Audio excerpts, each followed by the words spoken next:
Alright, so we got the hood open like it usually is.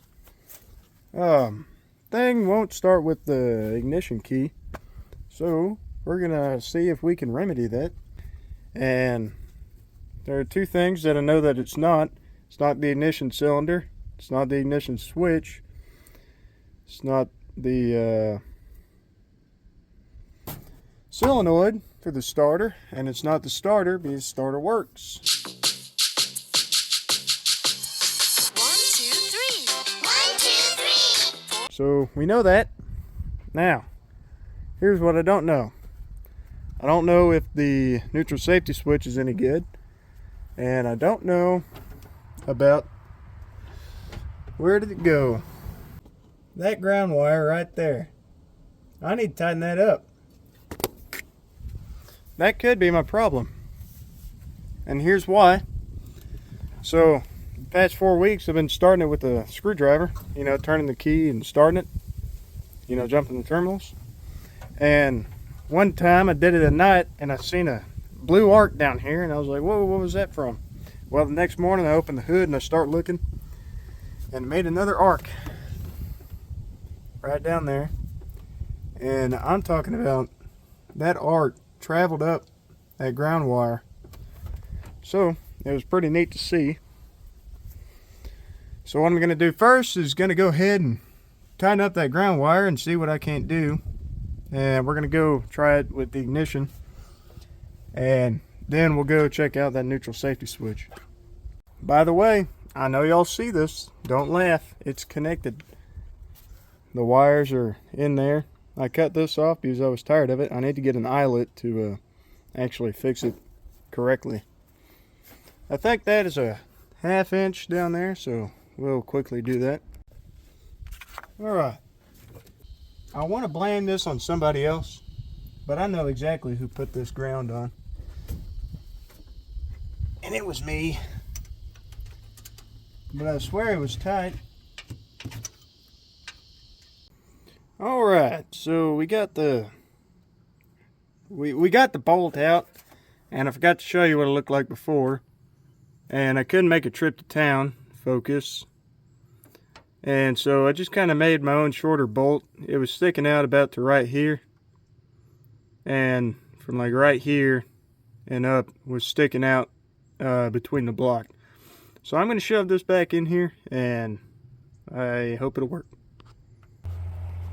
The only reason I say that sucked is because my thumb was about to give out on me. So we got it tightened on there. It's not wiggly or wobbly anymore. Let's see. Oh, you got to put the battery in there first. You got to attach up the battery. That's another thing I got to do too, is fix that up. Get a new cable. Alright. No. Nothing. Nada. Not a daggum thing. That means I need to check the neutral safety switch. Let's go down. Really, if you think about it, I kind of fixed a problem that might cause a fire at a gas station, so look at it good in that way.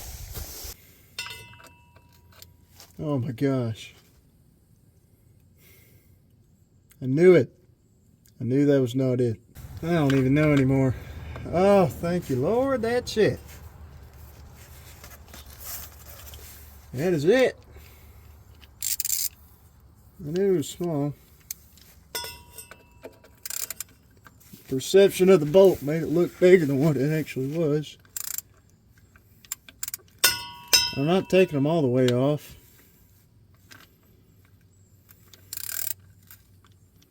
Just kind of figuring out what's going on here. Old one to go off of. I don't know. I'm not going to rule that out yet, but I don't think it is. It's brand new. I'm thinking this S-wire, maybe we could look at the starter, where it goes down to the starter, and see how the connection is down there. That's fine. I just did that. And I might be able to get a test light on it. Or whatever. It's like power probe. That's what it's called. So we'll go down again and take a look at that starter. Alright. So we're down here. Oh man. Just dust everywhere, you know. But, you know, when you do your own stuff, that's what you deal with. So, I don't have the battery disconnected again, so I'm not really going to fool around touching all this random crap up here. There shouldn't be any power on the S-wire, so we'll be good here. I'm going to kind of look around. Maybe where it's coming out of this loom, it might have been cut or something, exposing some wire. Doesn't seem like the case. So that wire we were looking at down there comes in from right here. That's not the S wire. Figured not. This is the S wire, and I knew that, and that's what goes from there into the ignition. Oh man, I really don't want to put a push start into it, but I'm tired of opening the hood every time. That's a brand new. I did change it out. I didn't even. So this one is the one that was in there, and it's doing the same thing. You know, that's your regular position. Back here, that's accessory. So that's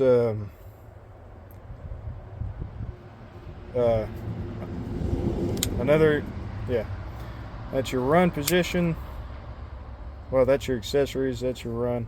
I don't know. It's got like 4 options. A couple of them do something. But, you know, right here, that's where all your lights and your dashboard and your fan comes on. And, you know, and then you go one more up, and that's your start. That's what should be happening.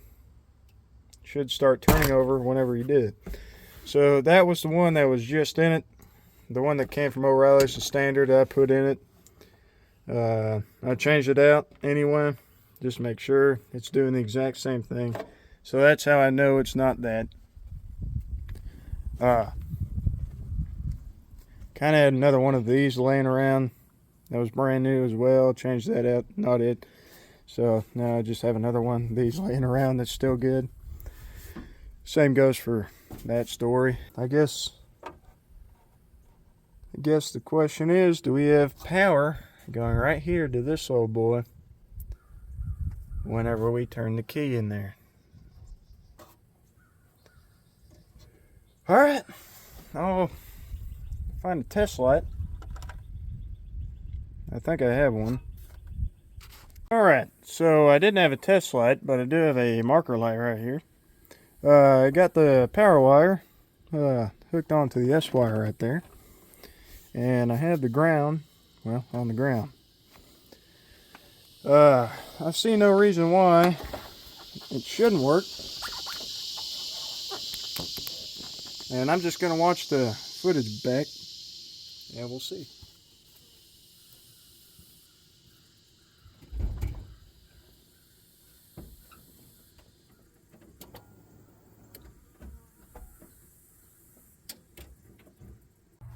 Alright, well, seems that did not work. Well, let me do some thinking. Alright, it's the next day. Figured out some stuff. So, let's see, what do we go through? It's not the solenoid, not the starter, not the neutral safety switch. It wasn't the key, and it wasn't whatever else I said. Okay. So, I was doing some tinkering around off camera. I was doing some tinkering around, and I traced this wire back, this S wire right here. It's supposed to be coming out of the loom right there, going up. Traced it back, went through the loom, and I found the wire right here. It was still connected, and so just for fun, I snipped it, and I have some wire right here. And I just kind of hardwired it over here, run it over the motor, and hook it up there. Whenever I turn the key, she did what she was supposed to do.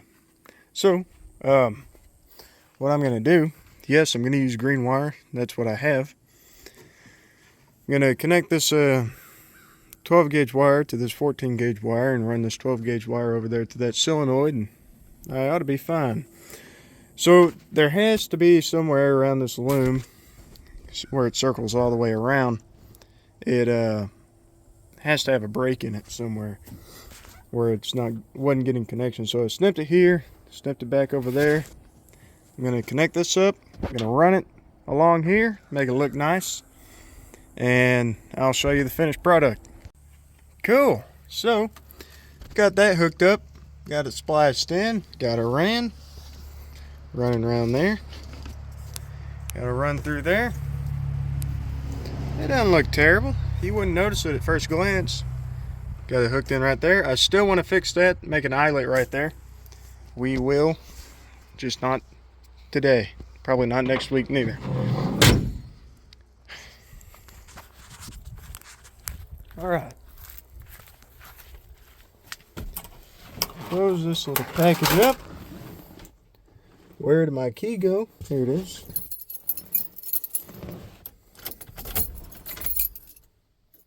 Oh, yeah, that's right.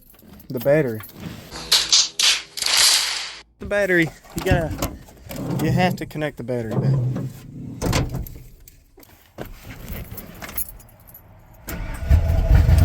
Oh, it feels so good. I don't have to get out of my truck every time.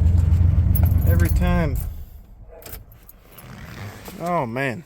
Okay, well, remember to check your wiring, guys. You know, if you cut it off, you can probably splice it back together. So just make sure you have the correct wire. That ought to be it for this episode. I'm glad I figured out the problem. What was that? That was a cicada. Anyway, yeah, y'all have a good week, good day, and we'll see you the next time go around.